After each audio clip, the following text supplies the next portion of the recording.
நம்ம 2 நாளைக்கு முன்னாடி ஒரு வீடியோ போட்டோம். குற்றாலத்துக்கு நம்ம ஒரு 10 கிலோமீட்டர், தென்காசியில 6 கிலோமீட்டர். அந்த இடம் ஒரே நாள்ல 2 ஏக்கர் முடிஞ்சு போச்சு. இப்போ வேணுங்க சீக்கிரம் வந்துருங்க. இன்னும் 7 ஏக்கர் தான் இருக்கு. டப்புன்னு முடிஞ்சிருது. ஒரு சென்ட்டுக்கு 25,000, ஒரு ஏக்கர் 25 லட்சம். அது மாதிரி நேரடியா வந்து இடத்த பாருங்க, கம்மி பண்ணி பேசிக்கலாம். எவ்வளவுக்கு எவ்வளவு கம்மி பண்ணி வாங்கி தர முடியுமோ அவ்வளவுக்கு எவ்வளவு கம்மி பண்ணி வாங்கி தரோம். பாருங்க இடத்த பாருங்க, நல்லா செம்மண்ணு, இன்வெஸ்ட்மெண்ட்டுக்கு ஏற்ற இடம். சீக்கிரம் வந்தீங்கன்னா மாந்தோப்பு கிடைக்கும். அதுவும் மங்கம்மா சாலை, ஹைவேல இருந்து 1.5 கிலோமீட்டர் வந்தாலே போதும். மங்கம்மா சாலையில நம்ம இடம் மங்கம்மா சாலை மேலதான் இருக்கு. டப்புன்னு சேல்ஸ் ஆகிட்டே இருக்கு. உடனே முடிஞ்சிடும்.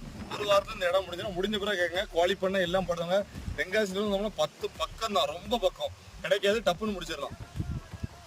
பாருங்க இடத்த பாருங்க, ஃபார்ம் ஹவுஸ் பாருங்க. நம்ம இடத்த தாண்டி போனால் அந்த ஃபார்ம் ஹவுஸே கட்டி வச்சிருக்காங்க. நல்லா ப்ராப்பராக இருக்குது இடம் ஃபுல்லுமே. சீக்கிரம் முன்ன கட்டி வந்தீங்கன்னா நல்லா தோதுவான இடமா எடுத்து வந்துடுவோம். க்ளீன் பண்ணிட்டு இருக்காங்க. இடம் டப்புன்னு முடிஞ்சிடும். ஸ்பீடாக இருக்குது இந்த இடம். ரொம்ப தோதுவான இடம். துணிஞ்சு எடுத்து போடலாம். இன்வெஸ்ட் பண்ணுவாங்க, டப்புன்னு எடுங்க. இப்போ உங்களுக்கு ஒரு